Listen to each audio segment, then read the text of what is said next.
안녕하세요 학생 여러분, 대학생임 한문교과서 수업을 진행하는 희남쌤입니다. 오늘의 학습 단어는 뜻과 소리 1차시입니다. 자, 뜻과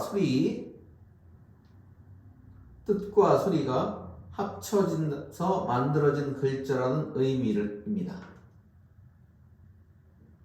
학습 목표를 보겠습니다. 먼저 한자가 만들어진 원리를 설명할 수 있다. 우리는 1, 2차시에 걸쳐서 상형, 지사, 회의에 대해서 학습하였습니다. 오늘은 형성에 대해서 학습하도록 하겠습니다. 형성은 모양형, 소리, 성자입니다.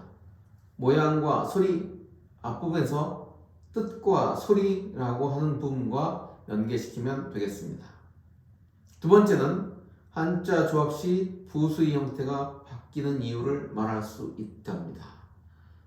자, 두 개의 글자가 합쳐져서 새로운 글자가 만들어질 때 그 중에 한 글자는 형태가 일부 변화를 가져옵니다. 이렇게 변화를 가져온 글자를 우리는 변형부수라고 말합니다. 본문에서 형성의 원리와 변형부수에 대해서 구체적으로 살펴보도록 하겠습니다. 자, 형성자입니다. 형성, 좀 전에 말했듯이 모양 형자고 소리 성자입니다. 한자가 만들어진 원리니까 한자는 기본적으로 이미 만들어진 글자를 결합하는 거죠. 만들어진 A라는 글자와 B라는 글자를 합쳐서 C라는 글자, 새로운 뜻을 만들어내는 방식에 대해서 지금 학습을 하고 있습니다. 이때 일부는 뜻을 나타내고 일부는 음을 나타낸다. 다시 말하면 이 A가 뜻을 나타내고 B가 음을 나타내거나 아니면 A가 음이 되고 B가 뜻이 되는 경우를 말합니다. 자, 이에 대해서 좀 더 구체적으로 보도록 합시다. 자, 현재 왼쪽의 그림을 좀 보시기 바랍니다. 물숫자, 그 다음에 양양자입니다. 오른쪽에 두 표를 보시면 여기 물수, 양양이죠. 자, 그래서 우리는 한자의 3요소에 대해서 이미 학습을 했습니다.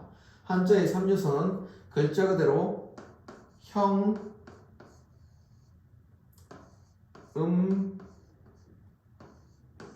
의입니다. 형은 모양이란 뜻입니다. 모양형이고 음은 음악할 때 쓰는 소리음이죠. 의자는 의 할 때, 문학적 의 할 때 쓰는 뜻입니다. 그래서 글자는 전부 다 형의를 가지고 있는데 이렇게 생긴 모양의 글자는 뭐를 수라고 읽고 뜻은 물이라는 뜻을 갖습니다. 그 다음에 이렇게 생긴 글자는 우리가 양이라고 읽고 뜻도 역시 동물 그냥 양입니다. 그런데 이제 이 수와 양이 합쳐져서 이렇게 바뀐다 이런 얘기입니다. 그러니까 이게 A, B, C라고 보면 되겠습니다. 그래서 두 글자가 합쳐지는데 먼저 합쳐질 때 이 글자는 그대로 왔지만 이 물숫자가 이렇게 바뀌었지 않습니까? 이처럼 물숫자는 다른 글자와 결합할 때 그 형태가 이렇게 변화됩니다. 이렇게 변화되는 걸 우리는 뭐라고 한다? 변형부수라고 합니다. 변형부수. 학습 목표에 있었죠. 자, 그러면 이 글자가 변형돼서 왔고 여기는 그대로 왔습니다. 두 글자가 합쳐졌죠? 이랬을 때 저 글자는 무슨 의미가 되냐면 바다양자가 됩니다. 이 글자는 바다양입니다. 바다양. 이 C라는 글자는 바다양자인데, 자, 바다양자입니다. 그렇다라고 하면 바다는 뭐가 있는 곳이죠? 물이 많은 곳이죠. 바다는 물이 있는 곳입니다. 그리고 음을 뭐라고 읽었습니까? 음을 뭐라고 읽기를 요 글자를 우리는 뭐라고 읽었냐? 지금 양이라고 읽었죠. 그러니까 바다는 뭐를 나타내고 뜻이죠. 양은 형음의로 분류하면 뭐가 됩니까? 음이 되죠. 그러니까 물이라고 하는 곳에서 뭐를 가져왔고 뜻을 가져왔고 물이라고 하는 글자에서 뜻을 가져왔고 그 다음에 이 양이라고 하는 글자 소리 양을 가져왔죠. 요 형태의 글자에서 소리 양을 가져왔습니다. 그래서 한쪽 부분 물에서는 바다에 물이 많으니까 바다라고 하는 물이라고 하는 뜻을 그대로 채워왔고 음은 그대로 오른쪽 글자를 가져왔습니다. 그래서 이 두 개를 이렇게 두 글자를 합쳐서 요 글자를 형성하되 뜻은 물에서 취하고 의미는 물 요 글자에서 취했고 음은 요 글자에서 취했다라는 얘기입니다. 그래서 물양인데 요 글자가 무슨 물의 속성을 그대로 반영했을 때 물이 많다라는 의미를 주어서 바다 양자가 되었다라고 합니다. 우리 대표적인 양자 들어간 글자는 태평양, 대서양이라는 글자들이 있겠습니다. 자, 이제 새로운 형성이라고 하는 글자의 형성 방식, 다시 말하면 형성이 가지는 특징, 글자를 새롭게 만드는 방식 중에 하나인 형성에 대해서 이해를 했으리라 믿습니다.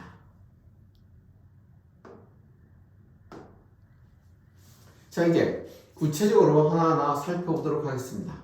다시 한번 여러분에게 양자에 대해서 소개하고 있습니다. 첫 번째 글자 바다 양자입니다. 바다 양자인데 이건 물 숫자이고 이건 동물할 때 양양자죠. 자, 물과 양이 합쳐져서 이렇게 갑니다. 물론 이때 요 물 숫자는 다른 글자 합쳐질 때 이렇게 바뀐다고 했죠. 이렇게 바뀌는 걸 우리 뭐라고 한다? 변형부수다 이렇게 얘기를 했습니다. 형태가 바뀝니다. 한 글자가. 그런데 대체로 이 바뀌는 글자가 한자에서 뭐가 되냐면 부수가 됩니다. 바뀌는 부분이. 그래서 변형부수다 이렇게 말을 합니다. 자, 다음 글자 봅시다. 이거는 입구자죠. 구입니다. 구라고 읽고 뜻은 입이죠. 이건 문문입니다. 대문할 뜻은 문문.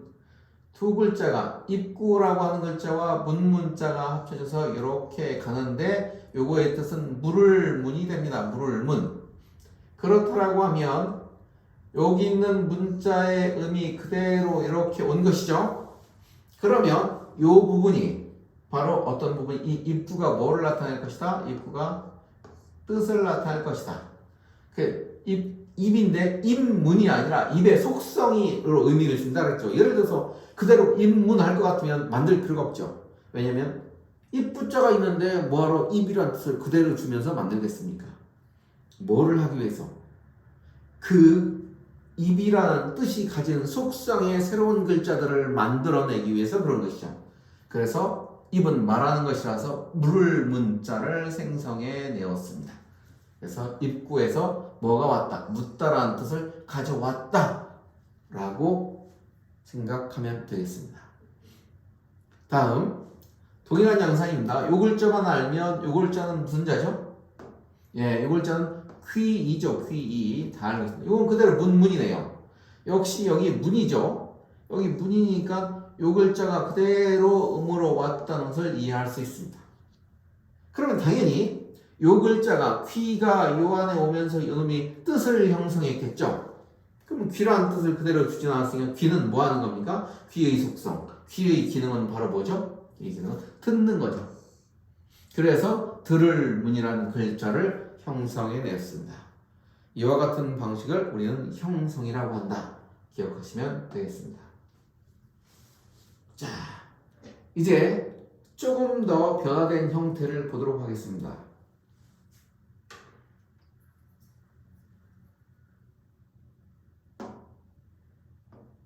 자, 요 글자 여자 여자입니다. 요 글자는 날생자죠. 날생, 태어나다 할 때 태어날 생자입니다. 그런데 이 여자 여자와 날생자 두 개가 합쳐진 글자죠. 이게 그대로 합쳐졌습니다. 합쳐졌는데 이번엔 보면 여기가 생자인데 얘를 가져왔는데 성이 됐죠. 그 유사한 발음으로 발음이 일부 변형된 형태입니다. 소리가 합쳐지면서 생이 아니라 성으로 바뀐 거죠. 그 예전에는 생으로 읽었는지도 모르겠습니다. 그러나 지역별로 진시황 이전에는 지역별로 발음의 차이가 다 있었죠. 그걸 진시황이 문자 통일하면서 하나로 가져올 때 정리가 되었는데 시대가 흐르면서 요놈은 생으로 발음되어졌고 요놈은 약간이 변형된 성으로 발음되는 거죠. 어쨌든 얘와 얘는 이대로 가서 발음이 된 겁니다. 그러면 이 여인 여자, 여자 여자가 뭐를 형성했겠습니까? 뜻을 형성했겠죠. 그러면 여자생인데 옛날에는 그 모씨죠. 모씨 다시 말하면 모족 사회입니다. 어머니 사회입니다. 애를 낳은 사람의 중심에 서 있기 때문에 성씨, 어머니 성씨를 써서 성씨 성자가 되었습니다.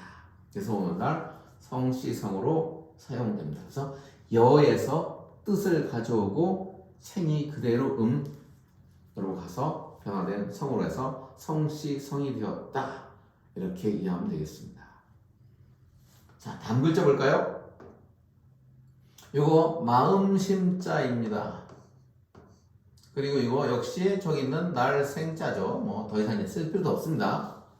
자, 그러면 이놈이 여기 요대로 왔죠. 그래서 이렇게 갔습니다. 야, 그대로 음으로 갔습니다. 근데 역시 음의 변화가 일어나는 거죠.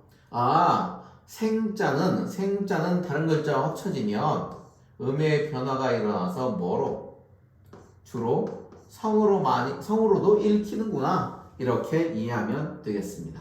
그렇지 않은 경우도 있습니다. 자, 그러면 마음이죠. 그러면 마음인데 마음이 확장된 의미로 가서 마음의 속성에서 성품, 성질 뭐 이런 의미로 성질성, 성품성 이렇게 사용되기 시작했습니다. 자, 그 다음에 다음 글자를 보면 이거 뭡니까? 이거 해일이죠. 해일이고 이거는 날생자입니다. 날생. 자, 그러면 해와 생자로 성이 되었고 태양이죠. 태양인데 이놈이 하늘에 떠 있는 반짝반짝거리는 별의 뜻으로 사용되었네요. 이놈이 여기로 와서. 그래서 별성이 되었습니다. 자, 그러면 여기서 두 가지만 짚고 넘어가 보도록 하겠습니다. 하나는 이미 앞에서도 설명한 바와 같이 어디를 보시면 여기를 보면 얘가 이쪽으로 넘어올 때 이렇게 바뀌었죠. 이렇게 바뀌었습니다. 이런 걸 뭐라고 한다? 변형부수라고 한다. 그래서 마음심자는 뭐로? 마음심자는 다른 글자 합쳐지면 어떻게 이렇게 바뀐다. 앞에서는 뭐를 했었죠? 앞에서 바뀌는 거 뭐 했었습니까? 물숫자 했었죠. 물숫자는 다른 글자와 합쳐질 때 어떻게 바뀐다? 이렇게 형태의 변화가 온다. 이걸 변형부수라고 한다. 라는 사실을 기억하고 두 번째는 이 우리가 봐야 할 글자가 두 번째는 요 글자인데 요 글자를 보면 요 글자가 그대로 현재 뜻으로 갔다고 했지 않습니까? 요 글자들이 전부 다 똑같은 요 글자가 아니 뜻이 아니라 음이죠. 성이 아니 생이 성으로 뭐가 요 생이 여기서 성으로 이렇게 소리의 변화가 와서 그대로 갔다고 해서 소리의 역할을 한다고 했는데 반드시 소리의 역할로만 사용되는 것이 아니라 어쩌면 회의적인 요소를 다시 말하면 우리 2차 시험에 배운 뜻과 뜻이 합쳐지는 일부의 의미도 담고 있습니다. 예를 들어 봅시다. 여인이 낳은 거죠. 여인이 낳았으니까 여인의 성씨를 붙입니다. 그래서 성씨라는 뜻이 왔습니다. 물론 요놈이 생이 성으로 음을 그대로 가져오기도 했지만 여인이 낳다 이렇게 해서 성씨라는 뜻이 탄생되었습니다. 요것도 보시죠. 마음이죠. 마음이 생성되는 곳이죠. 마음이 생성된 것이죠. 마음의 생선처죠. 그런 것을 우리 뭐니까 성품, 품성이라고 하지 않습니까? 마음의 발생, 그죠? 그래서 성질, 성품, 품성 이렇게요. 그 다음에 이걸 보면 해가 어떻게 됩니까? 해가 나온 거죠. 해가 태어난 거죠. 빛이 생성된 겁니다. 그죠? 해는 반짝반짝 비치니까 햇빛이 생성된 거죠. 빛을 생성해내는 겁니다. 그 빛을 생성해내는 것이 뭡니까? 태양계의 별이죠. 이른바 행성들이라고 하는 게 전부 다 별 아닙니까? 그래서 뭐를? 빛을 생성하다. 그래서 두 개가 합쳐서 별이라는 의미를 가져오게 됩니다. 물론 여기에 뜻의 중심이 더 있죠. 여기에 뜻의 중심이 더 있습니다. 유사하지 않습니까? 마음, 성품, 여인, 목의 사회에서 성씨, 그리고 태양, 별, 빛나는 것 이렇게. 하지만 100% 한쪽이 뜻, 한쪽이 소리를 나타내는 것은 아니다 라는 점을 이해해 주기 바랍니다. 다만 중심점이 거기에 있어서 우리는 뭐라고 한다? 형성이라고 한다. 다음 보겠습니다. 이미 앞부분에서 설명한 내용을 다시 한번 정리해 보도록 하겠습니다. 뭐냐? 형성 한자의 포인트입니다. 형성 한자의 포인트인데요. 우리가 형성이라고 하는 한자는 글자 그대로 보면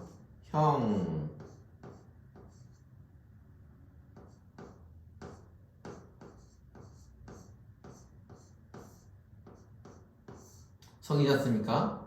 뭡니까? 모양. 요놈은 소리죠. 모양은 소리입니다. 그러니까 이 형자는 모양은 뭐를 나타낸다? 뜻을 나타난다. 그러니까 이거 요놈은 소리니까 소리를 나타내죠. 다시 말하면 소리를 나타냅니다. 소리를. 자, 그래서 모양과 소리, 다시 말하면 뜻과 소리가 합쳐지는 부분인데 이때 두 개의 한자가 어떻게 할 때? 결합할 때 이와 같이 본래 소리, 생이 성으로 이와 같이 소리가 변경되는 경우가 있다라고 하는 사실을 기억해주면 좋을 것 같습니다. 두 번째는 기본적으로 뜻 부분과 은 부분이 결합 시 양, 문이죠. 바다. 그때 이 양은 관계없이 물의 속성이 반영됐죠. 문 할 때 대문하고는 상관없이 어떻게 여기에 입구, 말하다의 속성이 반영됐죠. 들을 문할 때 문하고 상관없이 듣다라는 의미가 반영돼서 전적으로 뜻이 같습니다. 이와 같이 한쪽은 뜻, 한쪽은 이렇게 좀 명확하게 구분되는 경우도 있지만 뭐처럼 성 이거는 성씨성, 성품성, 별성입니다. 이처럼 얘가 주로 성씨 목의 사회, 마음, 품성, 마음 별, 빛나는 거, 해, 비치는 거 이렇게 중심이 되지만 이 생자의 의미가 합쳐져서 뜻에 영향을 주는 경우도 있다 라고 이해를 하시면 되겠습니다. 자, 이제 문제를 통해서 확인해 보도록 하겠습니다. 자, 기억, 니은을 채우라고 했네요. 이미 만들어진 글자를 결합하여 새로운 뜻을 만들되. 자, 이미 만들어진 글자는 뭐가 있습니까? 이미 만들어진 글자, 다시 말하면 독자적으로 형성된 글자는 상형, 치사 이렇게 있죠. 그래서 이 말은 상형과 치사가 결합하여 또는 상형과 상형이 결합하여 상형과 치사가 결합하여 이런 의미입니다. 반드시 상형과 치사만 합친다는 게 아니라 이런 상형이나 치사의 글자들이 결합해서 새로운 뜻을 만듭니다.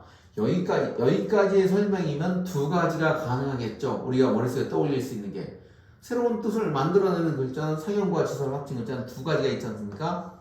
그 첫 번째는 우리는 뭐를 회의를 떠올릴 수 있고 두 번째는 뭐를 떠올릴 수 그러니까 이번 시간에 학습하는 뭐를 형성을 떠올릴 수 있겠다. 어쨌든 회의나 형성이나 뭐다 이미 만들어 놓은 글자를 결합해서 새로운 뜻을 창조하는 방식이다.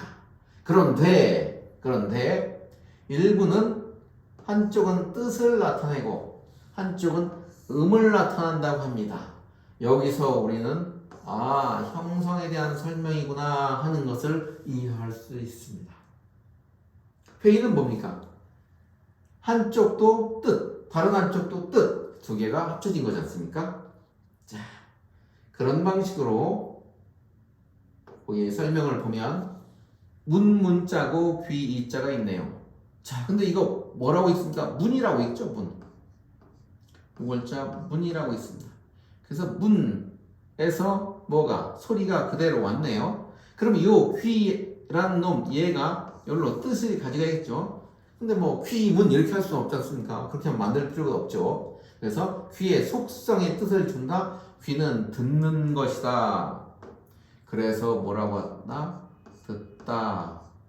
이렇게 쓰면 되겠습니다. 그러면 귀에서 뜻을 가져와서 듣다라는 뜻을 형성시켰구나 하는 것을 알 수 있겠습니다. 이상으로 3단원 1차시 학습을 마치도록 하겠습니다. 여러분 수고했습니다. 2차시에서 뵙도록 하겠습니다. 안녕.